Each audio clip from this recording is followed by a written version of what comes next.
pastor, ainda haverá, pera, passou direto ali que eu não vi, ainda haverá algum avivamento antes da volta de Jesus? O único avivamento que vai envolver a igreja antes da volta de Jesus é o avivamento bíblico, é o avivamento do conhecimento bíblico. Tem gente esperando os anjos aparecerem com trombeta e tal. Isso não está na Bíblia, não. Avivamento é conhecimento, avivamento é sabedoria, é tirar a venda dos olhos, é o que estamos fazendo hoje aqui, e a internet está fazendo isso por todo canto, embora, infelizmente, em muitos lugares o avivamento esteja sendo apenas comercial, né? Mas há avivamento chegando sim, e já estamos nele. A igreja está sendo avivada, mas pelo conhecimento bíblico, tá? Não pelo aquele avivamento lá de Pentecostes, porque aquele já aconteceu e o Espírito Santo nunca foi embora, ele continua sobre nós. Muita gente falando sobre um grande avivamento que virá sobre a terra, e tem muito crente aí esperando uma apoteose espiritual, onde os anjos vão descer do céu, né, com alaridos e tal, para um avivamento pentecostal. Não, isso não vai acontecer. Já o avivamento que tinha que acontecer nesse sentido aconteceu lá no dia de Pentecostes. O vento soprou, né? Aliás, não houve vento, foi um som como o vento, soprando, e todos começaram a falar em línguas, e esse Espírito ainda continua conosco. Então, se você não está com esse Espírito sobre você, o avivamento precisa acontecer em você, em mim e em todos nós. Mas o mesmo Espírito que desceu lá no dia de Atos dos Apóstolos ainda continua sobre a igreja que mudou seus conceitos, a igreja que em muitos lugares tem mudado sua forma de cultuar, seu jeito de... Hoje é oba-oba, hoje é mais canta-canta, pula-pula, do que sentir propriamente dita a palavra de Deus. O avivamento verdadeiro é o conhecimento. Aquele que estava em trevas viu a luz. Olha, então o mundo estava em trevas e Deus trouxe um avivamento, é o conhecimento da verdade. Conhecereis a verdade vos libertará. Então, cuidado com essas promessas aí de apoteoses espirituais e tal. Isso vai acontecer sim, na volta de Jesus em glória, mas a igreja já vai estar arrebatada e com o corpo glorificado. Aí todo olho vai ver aquela grande manifestação poderosa, só que vai ter que passar pela grande tribulação primeiro. Muito bem, o nosso assunto de hoje não tem muito a ver com essa questão do avivamento, mas tem a ver com o conhecimento bíblico. E é importante demais estudar a Bíblia, é importante demais conhecer a palavra de Deus. Entretanto, basta ler a palavra de Deus? Sim, muitas pessoas se convertem apenas lendo a palavra de Deus.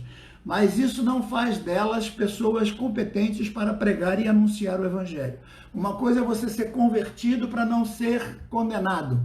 Você foi convertido, você foi salvo para que a sua alma não vá para o inferno e você seja alcançado pela graça do Senhor. Somente você lendo a palavra sozinho já consegue. Agora, o aprendizado, o discipulado, esse precisa ser de forma sistemática. Ninguém aprende teologia sozinho, ninguém aprende doutrina sozinho, entendeu? Não dá para eu me trancar num quarto e o Gabriel descer lá e me dar toda a revelação necessária da palavra, porque não é dessa forma que acontece. A verdadeira revelação, como eu estava dizendo, é o conhecimento bíblico, é o conhecimento da verdade. E à medida que nós vamos estudando essa verdade vai nos avivando, vai nos aumentando a fé. A fé vem pelo ouvir a palavra de Deus. Então, quanto mais ouvimos a palavra de Deus, mais a nossa fé vai sendo fortificada. Por isso que o diabo tem trabalhado em muitos lugares, onde se faz peça teatral, onde se faz um monte de coisa, lâmpada, luz negra piscando, o povo sambando, dançando e tal, e canta, e lê-se lá um versículozinho, às vezes nem o versículo todo, parteado o versículo, e pronto, e o povo pula. Sai todo mundo animado, todo mundo suado, todo mundo muito feliz, satisfeito. Mas se você perguntar como é que foi o culto, ele vai dizer, muito bom. Então, o que é que Deus falou hoje? Não, Deus avivou o povo. Avivou em que sentido? Né? É igual a alguns pregadores, que eles chegam e dizem, olha, tem um anjo ali, tem um anjo lá, tem um anjo não sei, tem um anjo não sei aonde. E o povo começa a gritar, pulando. Então agora você que está contente, dá um pulo, sai do chão, aí todo mundo sai do chão. Você que está sentindo a vontade, a presença de Deus agora, dá um grito bem alto, aí todo mundo grita bem alto. Aí você que está do lado de uma pessoa dessa, que não está sentindo absolutamente nada, você fica assim, caramba, se eu não gritar, o que eles vão pensar?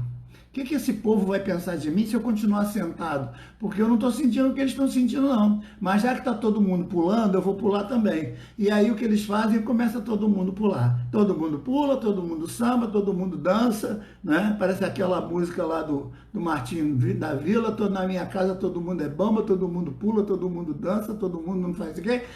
E quando acaba o culto, cadê o conhecimento, cadê a certeza, cadê a confiança, cadê a convicção?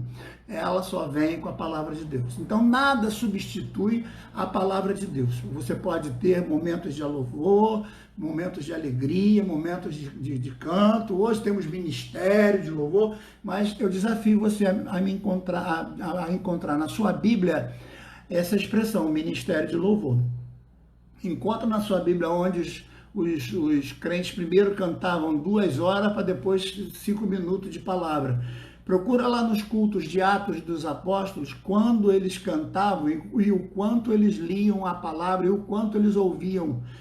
Paulo pregando uma noite, varou a noite pregando, falando de Jesus. O camarada que estava lá na janela caiu, quebrou o pescoço, morreu. Paulo foi lá, ressuscitou ele e voltou para o culto. Era um culto especial de leitura e estudo da palavra. Hoje a palavra já não está mais tão convidativa, aí a gente está colocando um monte de enxertos para o culto ficar, né, alegre. Nosso culto tem que bombar, nosso culto tem show. Aí a gente tira o púlpito e faz uma plataforma ali, um palanque de show. Aí o povo gosta de show, mas eu não sei se Deus gosta de show. Deus gosta de culto. Deus não gosta de ajuntamento solene, Deus gosta de culto. Mas esse não é o assunto nosso para hoje. Já temos aí mais de 50 pessoas, já dá para a gente orar. Fecha os teus olhos, vamos orar, porque o assunto de hoje é interpretação bíblica. Como vamos fazer para conhecer os principais pontos da interpretação bíblica, da chamada hermenêutica bíblica, tá certo? Fecha os olhos, Pai amado, nós te louvamos, te agradecemos por este momento onde estamos na tua presença. Que o teu poder agora encha o nosso coração, que a tua palavra, Senhor, invada a divisão da alma com o Espírito, que possamos sair de hoje, dessa live de hoje, completamente cheios, completamente animados, completamente regozijantes dos conhecimentos que tu vais passar para nós, através, Senhor, do estudo da tua palavra. Que esses textos que vamos ler possam ser textos enriquecedores, Senhor, porque já foram inspirados pelo Teu Espírito quando os autores os escreveram. Nós queremos agora que o mesmo Espírito que animou o autor a escrever esses textos esteja também em nossos corações, para que ao lermos esses textos possamos aprender. É o que nós te pedimos, em nome de Jesus. Amém? Então, vamos ao avivamento verdadeiro, que é o avivamento bíblico, do conhecimento, né? Da luz dando direito a você esquecer as trevas. O conhecimento apaga a incompetência, o conhecimento apaga a ignorância. Então, é importante que a gente estude essa palavra, certo? Então, quais seriam esses pontos mais importantes da chamada hermenêutica, no nosso caso, bíblica, porque a hermenêutica também é, assim como eu falei sobre escatologia, é uma matéria muito usada, como já disse também, na história, na arqueologia, em outras áreas, a hermenêutica é de suma importância. Por exemplo, um bom antropólogo forense, ele precisa de hermenêutica, ele precisa interpretar. Um cientista que chega aqui para fazer um exame, uma análise num local de crime, por exemplo, muitas das técnicas que ele vai usar ali tem a ver com hermenêutica, né? Com essa ciência onde vai cavar pontas de texto, escritos de carta e tal, conferir a letra, conferir a época do papel, tudo isso tem a ver com essa ciência chamada hermenêutica, certo? Muito bem, então eu coloquei aqui alguns pontos para nós estudarmos. Não os coloquei na ordem de valores, ou seja, não há um mais valioso do que o outro. Apenas uma sequência que eu coloquei rápida, e estamos também projetando uma forma de você ganhar essa apostila. Como você já tem a apostila de escatologia, então nós vamos tentar ver. Aliás, eu quero parar aqui agora para você orar pelo nosso querido Paulo, o nosso querido Paulo, que tem me ajudado bastante. Paulo Cruz, ele está com os sintomas completos, ainda não fez o exame, mas ele já está sem paladar, ele tem tido problemas sérios, dor nas costas e tal. Queria que vocês orassem por ele hoje. Quando eu orei, já orei pensando nele, e quando terminarmos aqui nossa live, vamos voltar a orar por ele também, porque ele tem sido o meu companheiro aqui, ajudador, muito fiel, e não só por isso, é porque é mais uma pessoa do nosso conhecimento que está sendo atacada por esse vírus maligno, mas em nome de Jesus, o servo de Deus vai sair dessa, se Deus quiser, certo?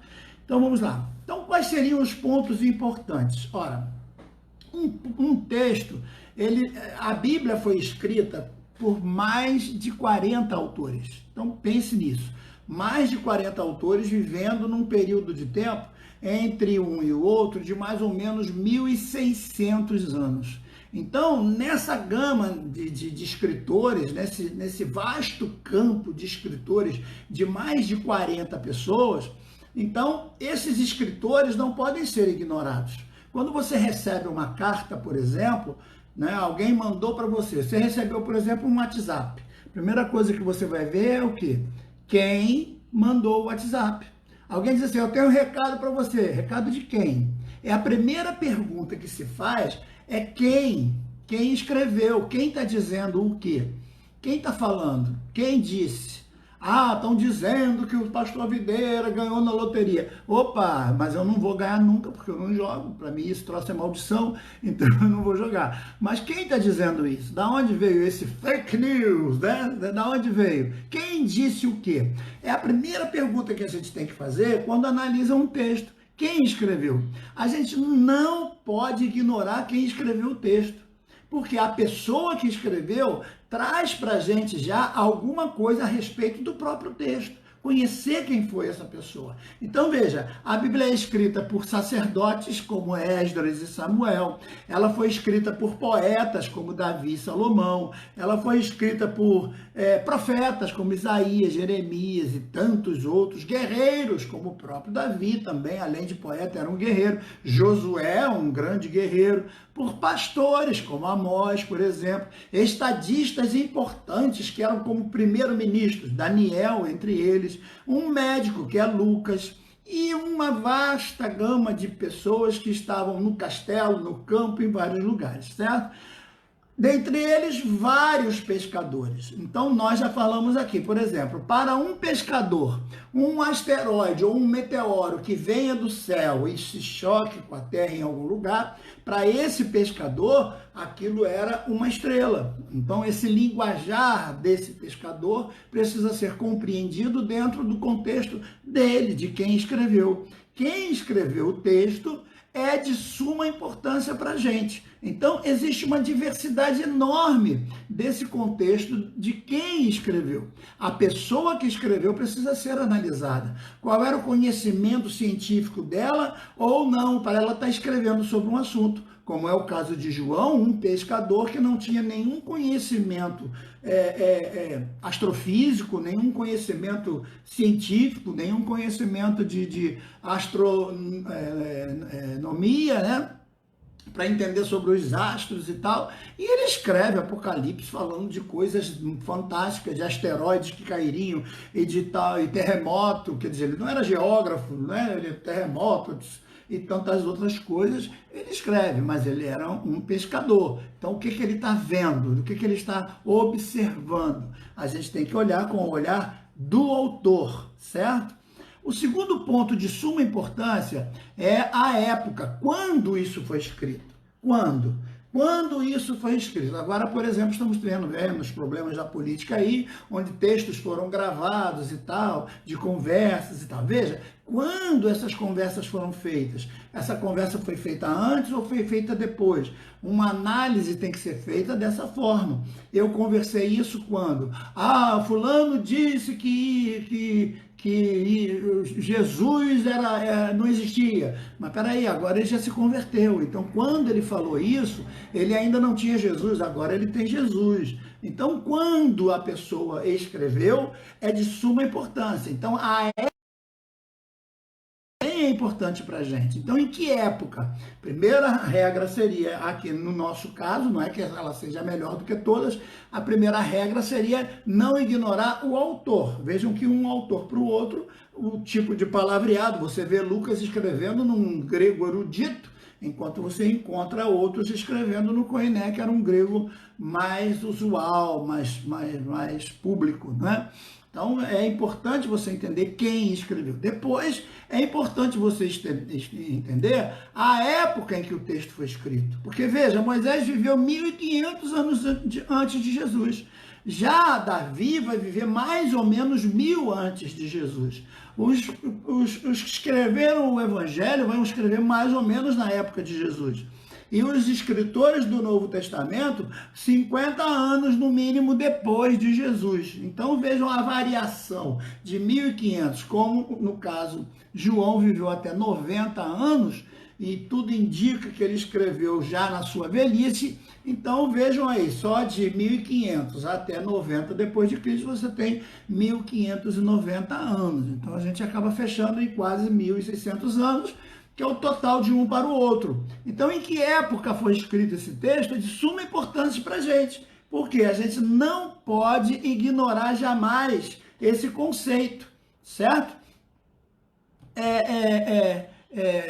Um texto tem que ser dentro do contexto de cada um que viveu aquela situação. A gente não pode pegar uma palavra que foi escrita há 2.000 anos atrás e trazer essa palavra para os nossos dias, como muitos exegetas estão fazendo hoje, e analisá-la no nosso sentido de hoje, da nossa época, da nossa cultura, porque nós vamos cometer um erro muito sério. Hoje, se eu digo assim, olha, o pastor Jorge Videira é um pastor muito bacana, né? Eu posso dizer assim, professor Videira é muito bacana, ele ajuda, ele apoia. Não, pastor Jorge Videira não é bacana não, ele é rigoroso.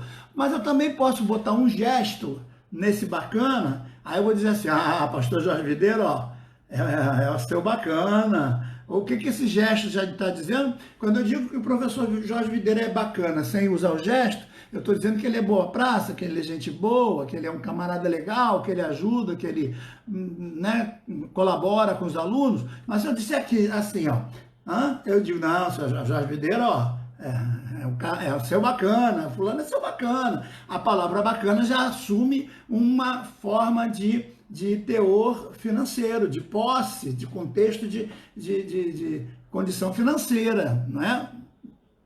Agora, se eu pegar esse texto bacana, essa palavra bacana, e analisar a época de Jesus, quando o Evangelho estava começando e os gregos, na sua cultura, estavam cultuando aos seus deuses, bacana era o participante dos cultos a Baca ou Baco, tanto faz no feminino quanto no masculino. Baco era um deus da bebida, das orgias sexuais, e os cultos a Baca, de onde surgiram os chamados bacanais, eram cultos de orgia sexual, de bebida, de homem com homem, de mulher com mulher, uma coisa doida. Os cultos gregos aos deuses gregos eram completamente profanos. Então, se a gente pegar essa palavra bacana e quiser analisar ela no nosso contexto, na nossa época, nós vamos cometer um erro muito grave contra a palavra de Deus, porque nós vamos colocar uma coisa que é ruim com um sentido bom, ou ao contrário, vamos dar um sentido ruim a uma coisa que era boa na época em que o texto foi escrito. É de suma importância a gente entender que a época influencia as palavras. A época vai mudando as palavras, né? E a influência de outras nações também muda um idioma. Isso é de suma importância. Então, o tempo influencia o idioma. Por exemplo, como era o português no passado, se eu queria me referir a alguém, eu dizia vossa mercê, vossa mercê. Depois o brasileiro já gosta mesmo de encurtar as coisas, a vossa mercê gasta muita saliva, aí diminuiu, ficou vós mercê. Depois voz de mercê começou também a ficar muito cansativo, você sabe como é que é o brasileiro, até o nosso hino já diz deitado eternamente, né? A gente gosta desse negócio. Então aí começou a ser você, encurtou, olha, de vossa mercê, você. Hoje em dia, se você pronunciar, se você ouvir direitinho a pronúncia que as pessoas geralmente usam, a pronúncia, o som, a fonética, o som usado para ela pronunciar o você, geralmente o vô não sai. O que você ouve geralmente é só o C. Aí você ouve assim, ó, você fez isso? Meu filho, você foi lá? Meu filho, você já chegou, meu filho? Você chegou? Você comeu? Você estudou? A gente só está pronunciando o C. Daqui a pouco, os escritores de língua popular, eles vão começar a tirar o você e botar só o C, porque o significado, assim como voz, mi, ser, foi mudando, e hoje é só o C. Daqui a pouco, daqui mais um tempo, já não vai nem se usar o C. Você vai dizer, fez isso? Fez aquilo? Foi lá? Não foi? Porque a gente vai encurtando e vai mudando. O tempo faz essas coisas. O tempo também coloca dentro do idioma palavras que não estão dentro desse idioma naturalmente. Então, por exemplo, hoje eu não digo, eu quero uma fatia de pão com um pouco de queijo, orégano, aquecido no forno. Como é que eu digo? Se eu quero um pedacinho fino de pão, com queijo por cima, orégano e, quem sabe, umas fatiazinhas de tomate no forno, eu digo que eu quero uma pizza. A palavra pizza não tem nada a ver com o português, é uma palavra que veio da influência dos italianos que vieram para o Brasil. Então, quando você come uma pizza, um macarrone, uma lasanha, você está comendo coisas que são de fora, que vieram da Itália, certo? Assim como o pastel, que vieram dos chineses, as tinturarias. Então, vejam, tem até uma piada que eu gosto muito de contar, que diz que cada povo colaborou com uma coisa para a formação da cultura brasileira. Então, vieram lá os europeus com a culinária, né? Então, eles vieram com as pizzarias, os chineses com as pastelarias, os japoneses com as tinturarias, né? Os europeus com as churrascarias, e o brasileiro entrou com a patifaria. Aí formou o que nós temos hoje com relação à cultura brasileira. É lógico que é só uma brincadeira, né, para a gente entender. Vejam quantas coisas a gente usa. Milkshake. Eu não digo, eu quero um pouquinho de leite batido com sorvete. É um milkshake, já tá anexado no nosso idioma. Mas até quando? Quando que isso foi anexado? A influência americana no nosso idioma. Então, todos os idiomas vão passando por essa influência. Por isso que você tem que saber quando o texto foi escrito, para saber se ele sofreu alguma influência ou não. Caramba, você tem um texto que foi escrito em hebraico, depois esse povo é invadido, esses poucos textos são levados para a Babilônia, para uma língua que é falada completamente diferente, que é o aramaico. Então agora você tem que pegar esses textos de hebraico e traduzir para o aramaico, porque as crianças que estão nascendo estão falando aramaico e as pessoas que estão lá estão querendo ler os textos, então vai ser aramaico. Agora Esdras consegue trazer todo mundo de volta, então agora tem que refazer o texto do aramaico para o hebraico.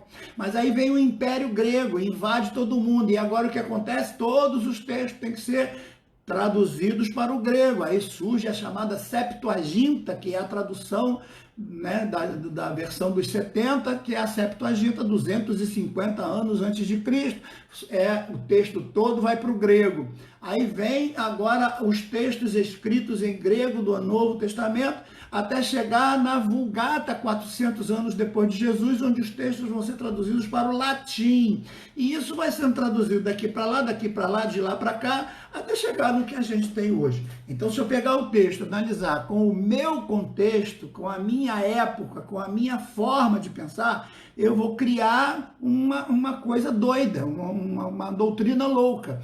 Então, eu tenho que observar essas questões. Então, quem era o autor? Quando esse autor viveu, onde esse autor estava, é o terceiro ponto, porque você tem textos que foram escritos no deserto, tem textos escritos no palácio, no casebre, no centro da Ásia, no cárcere de Roma, no deserto da Judéia, você tem coisas escritas no palácio de Babilônia, nas margens do Jordão, no mar da Galileia, na cidade de Corinto, enfim, de tantos outros lugares.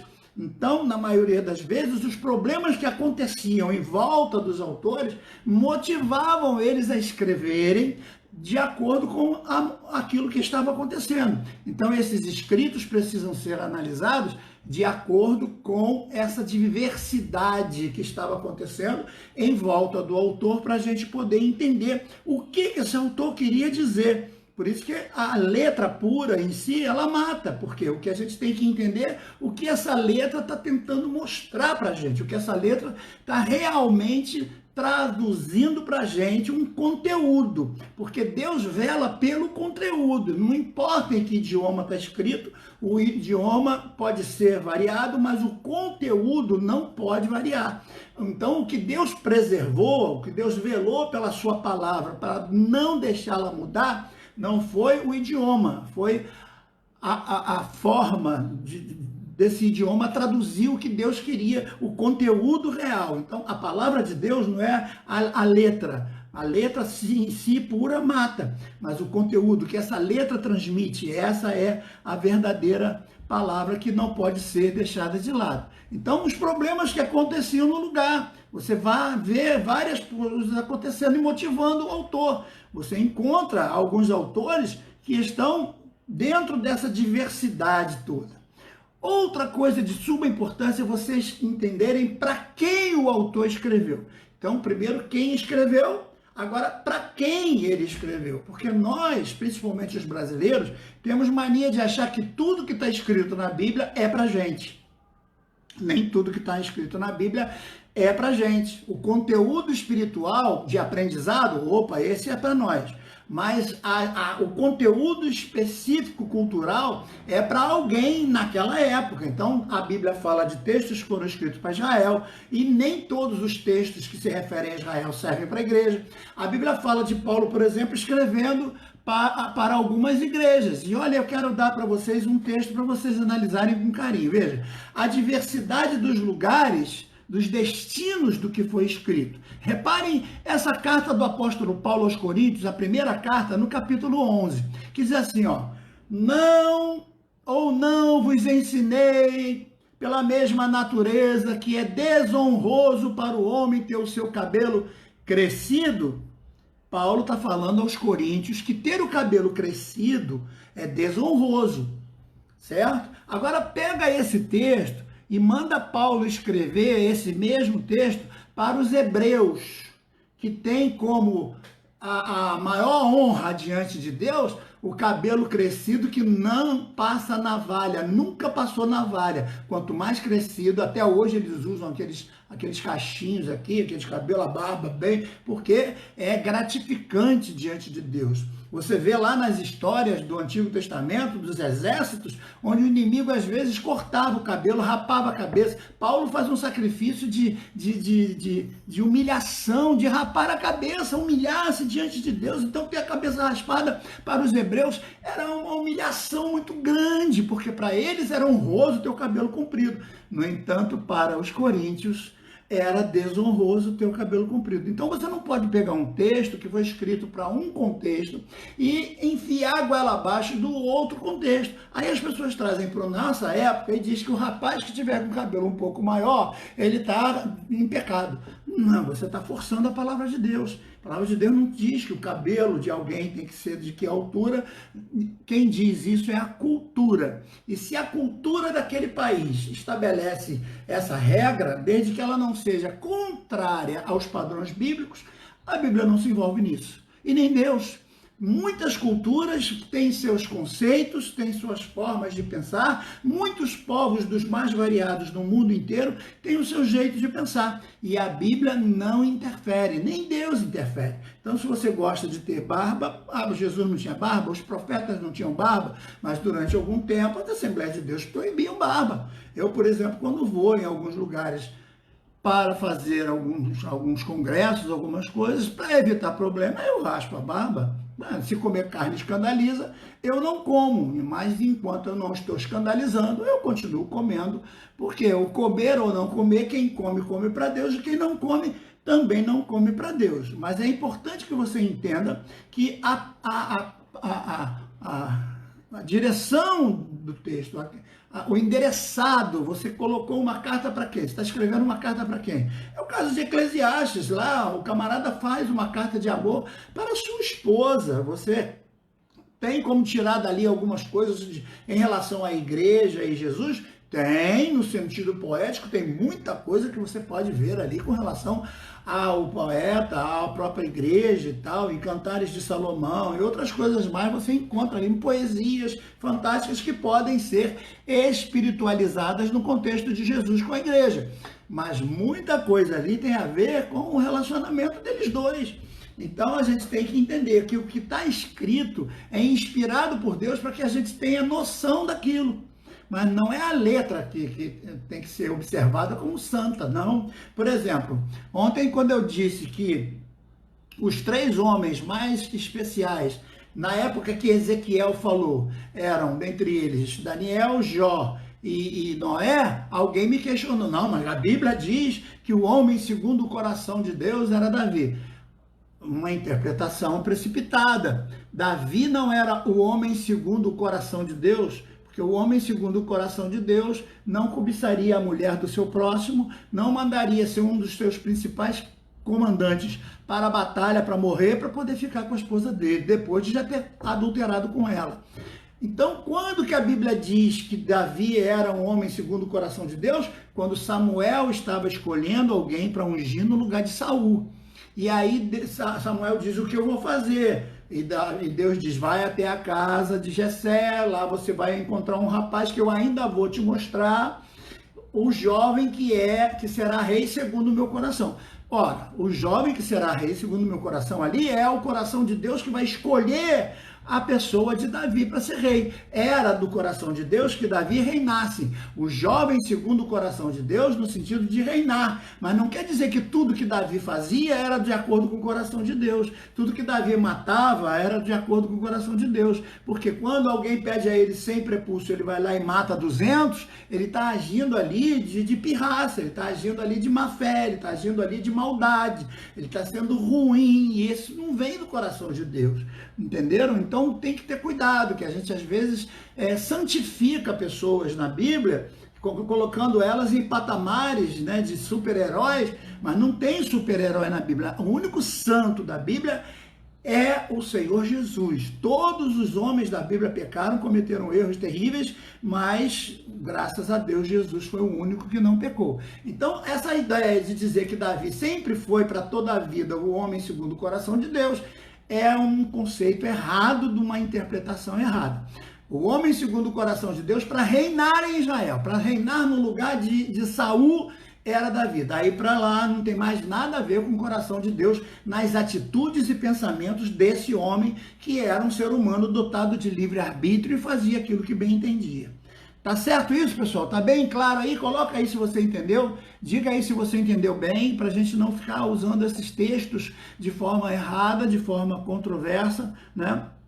Muito bem. Então, essas diversidades de situação. Olha, se esses homens que estavam, por exemplo, presos em castelos, presos em lugares das mais variadas situações, eles, coitados, eles estavam ali em tensões, eles estavam ali com problemas. Né? Vejam na carta de Paulo a Timóteo, a segunda carta, olha o que ele escreve: todos me abandonaram, só Lucas está comigo. O que Paulo estava sentindo ali naquela carta? O que ele está revelando ali naquela carta? Por que ele está dizendo? Hein? Será que Paulo estava passando por um momento de solidão? Sim. Será que Paulo estava se sentindo abandonado? Sim. Sim. Sim, e quando que um servo de Deus tão abençoado, quando que um servo de Deus que ganha tantas almas, que tem tantas pessoas que foram achadas por Deus por causa do evangelho pregado por esse homem, agora está preso numa masmorra, incomunicável, só tem um amigo lá com ele e o carcereiro que prende ele. Ele está se sentindo solitário, ele está se sentindo deprimido, ele está se sentindo cansado. Pastor, pelo amor de Deus, o senhor falou que Paulo estava deprimido, essa palavra não pode falar para crente.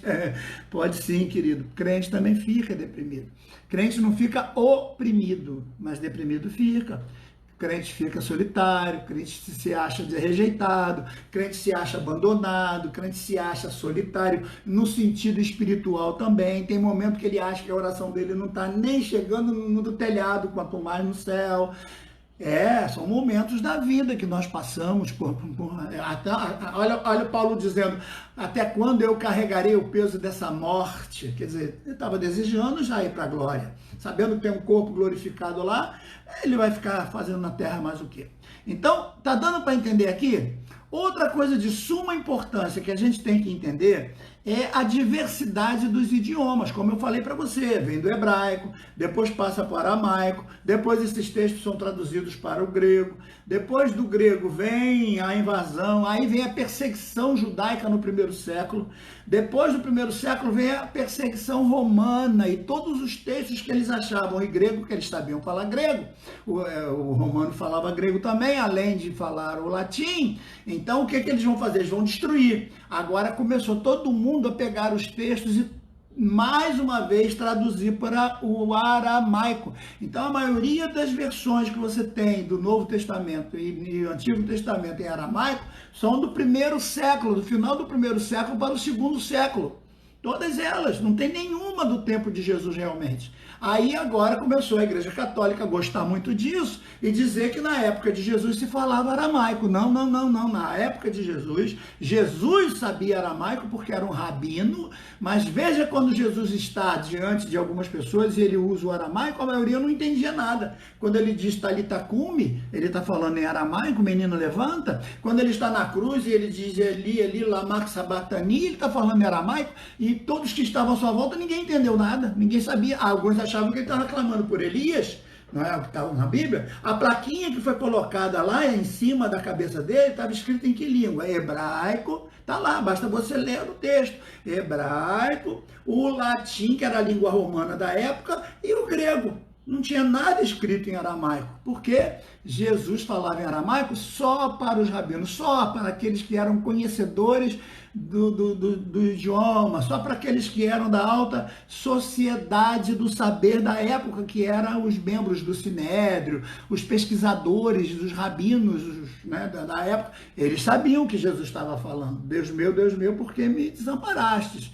Entendeu? Lógico que nesse contexto, mas depois da perseguição romana, do primeiro século para o segundo século, aí todo mundo traduziu tudo para o aramaico de novo. A Igreja Católica gostou da versão em aramaico, porque na versão em aramaico não existe a expressão irmão, não existe a expressão avô.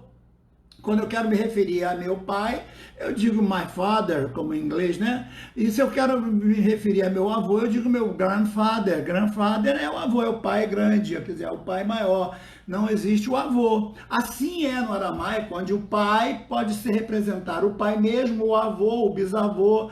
Tanto quando lá a mão escreve na parede, Mene Tekel Farsim, está escrevendo em aramaico para um povo que fala aramaico, e eles não estavam entendendo a interpretação. Por quê? Aquele ali já era Belsazar, já era o filho de Nabonito, que por sua vez era filho de Nabucodonosor. Então ali ele já era neto.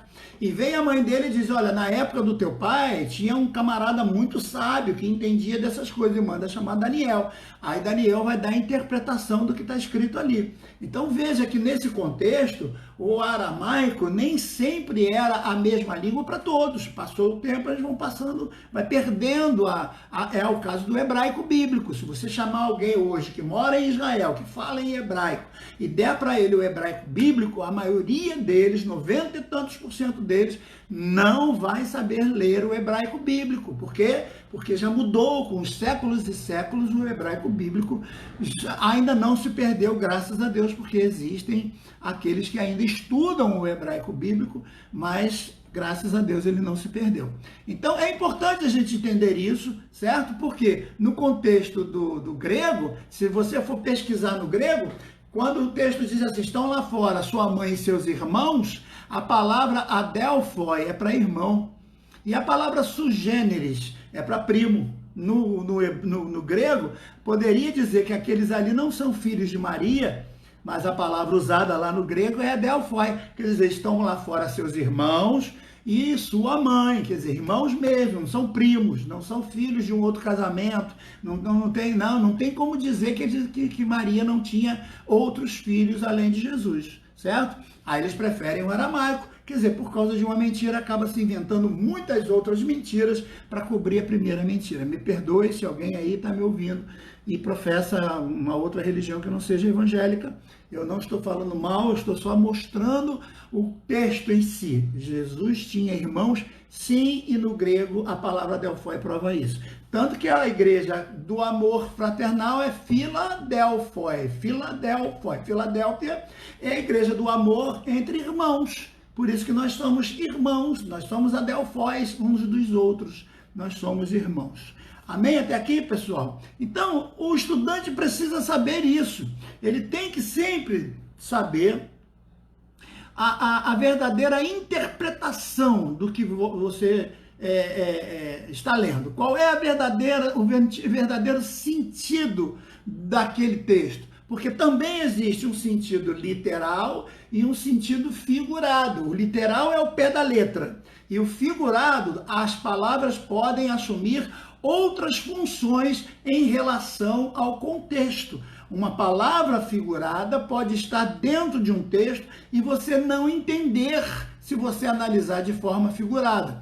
Ou ela pode estar de forma literal e se você analisar pelo lado figurado, você vai criar uma coisa completamente errada, completamente contrária. Veja aqui, por exemplo, quando o salmista escreve o Salmo 8, nos versículos de 6 a 9, ele diz assim, ó: deu-lhe domínio sobre as obras das tuas mãos, tu puseste debaixo dos seus pés todas as ovelhas e bois, assim como os animais do campo, as aves do céu, os peixes do mar, tudo que passa pela vereda dos mares. Senhor, Senhor nosso, quão abominável é o teu nome em toda a terra. Ó, seria comum, numa interpretação figurada, que você pegasse a palavra ovelha e achasse que ele estava se referindo ao rebanho, porque muitas vezes ovelha na Bíblia quer dizer a igreja, quer dizer o rebanho de um bom pastor que é Cristo. Ele é o bom pastor, nós somos ovelhas.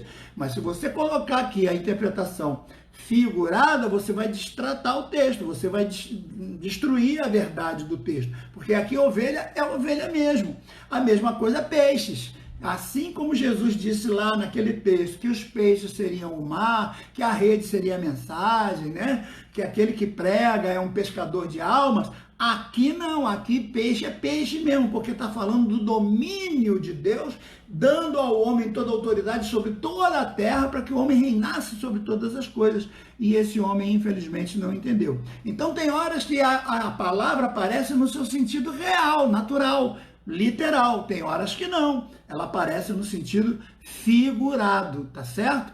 A mesma coisa acontece lá em Gênesis, que a gente está estudando, estava estudando ontem, Gênesis 6, eu não segui, eu só fiquei até o versículo 5, mas veja só o que diz o texto no versículo 12. Viu Deus a terra, e eis que estava corrompida, porque toda a carne, eu citei, mas não li, por isso que eu botei esse texto hoje, toda a carne havia se corrompido. Então, o que ele está falando aqui? Se eu pegar carne no sentido literal, eu vou dizer que toda a carne está corrompida, toda a carne, então eu não posso mais comer um frango, não posso comer um boi, está tudo corrompido, né?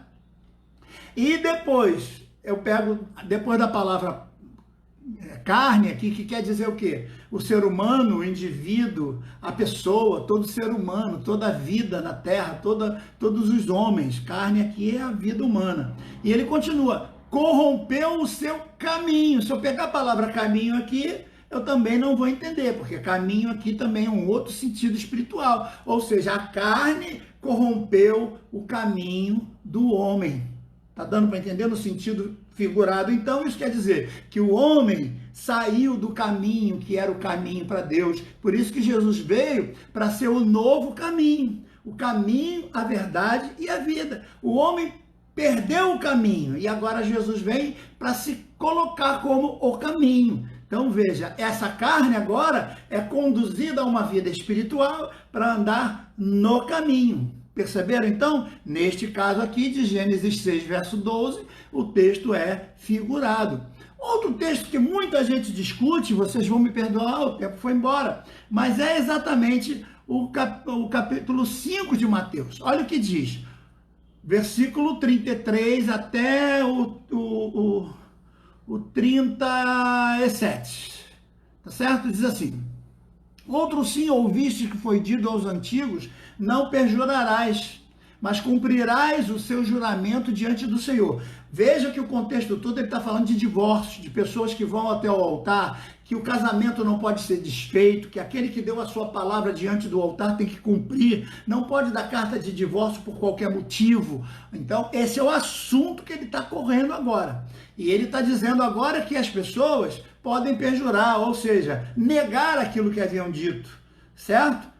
As pessoas podem voltar atrás naquilo que haviam estabelecido como juramento diante do Senhor. Versículo 34, eu porém vos digo que de maneira nenhuma jurareis, nem pelo céu, porque é o trono de Deus, nem pela terra, porque é os cabelos dos pés, nem por Jerusalém, porque é a cidade do rei, nem jurarás pela tua própria cabeça, porque não podes tornar um cabelo branco ou preto. Aí pronto, tem gente que para aqui, pega essa parte, não pode tornar um cabelo branco ou preto e já sai proibindo todo mundo de pintar cabelo.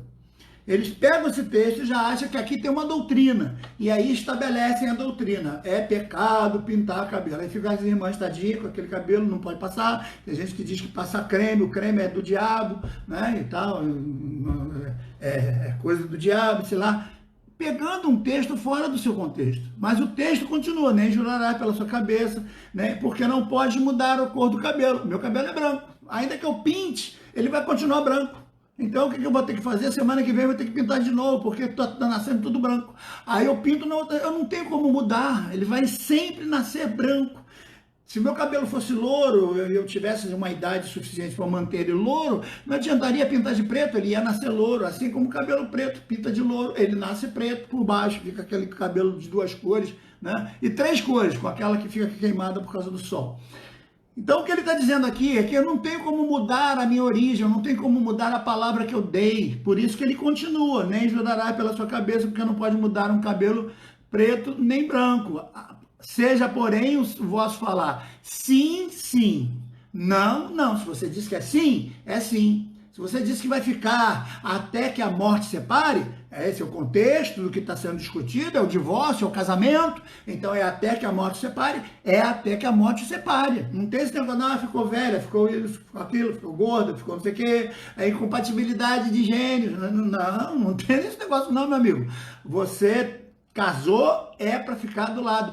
Tem que se humilhar, os dois têm que se humilhar. Então os dois estão passando por problema. Agora, por exemplo, nessa situação aí que está todo mundo preso, aturar uns aos outros, às vezes dentro de um quarto, tem sim, muitas vezes você pode ter probleminhas, mas você tem que recuar, um recua, o outro recua, para que a gente possa viver essa harmonia, né? Porque eu amo e sou amado, eu aturo e sou aturado, eu respeito e sou respeitado. É uma troca. Então, nesse contexto, ele está dizendo, seja o nosso falar, sim, sim. E não dá para mudar no meio do caminho. Deus não está falando nada com pintar cabelo. Jesus não está nem tocando no assunto sobre o que é cabelo branco ou preto. Ele não está nem pensando, o que ele está pensando é na palavra que não pode ser mudada, naquele pensamento do homem que deu a sua palavra diante do altar, diante de Deus, e agora mudou. Por que mudou? Não pode mudar, não tem que mudar. Então é esse contexto aí. Outro texto que eu digo para vocês, o tempo está indo embora, já foi aliás, mas eu vou ler rapidinho. Não vou ler, vou deixar para amanhã. Amanhã a gente termina esse assunto.